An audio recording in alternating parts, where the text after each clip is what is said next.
Narrative of the Ghost of a Hand.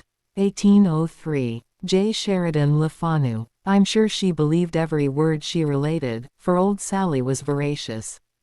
But all this was worth just so much as such talk commonly as marvels, fabulae, what our ancestors called winter's tales, which gathered details from every narrator and dilated in the act of narration. Still it was not quite for nothing that the house was held to be haunted.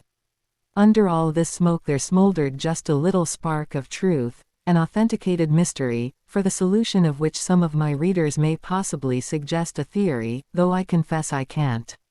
Miss Rebecca Chatsworth, in a letter dated late in the autumn of 1753, gives a minute and curious relation of occurrences in the tiled house, which, it is plain, although at starting she protests against all such fooleries, she has heard with a peculiar sort of interest and relates it certainly with a narrative of the ghost of a hand.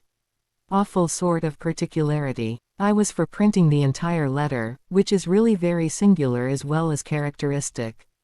But my publisher meets me with his veto, and I believe he is right.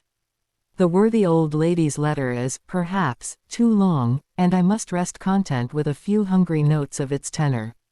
That year, and somewhere about the 24th of October, there broke out a strange dispute between Mr. Alderman Harper, of High Street, Dublin, and my Lord Castlemellard, who, in virtue of his cousinship to the young heir's mother, had undertaken for him the management of the tiny estate on which the tiled house, for I find it spelt both ways, stood.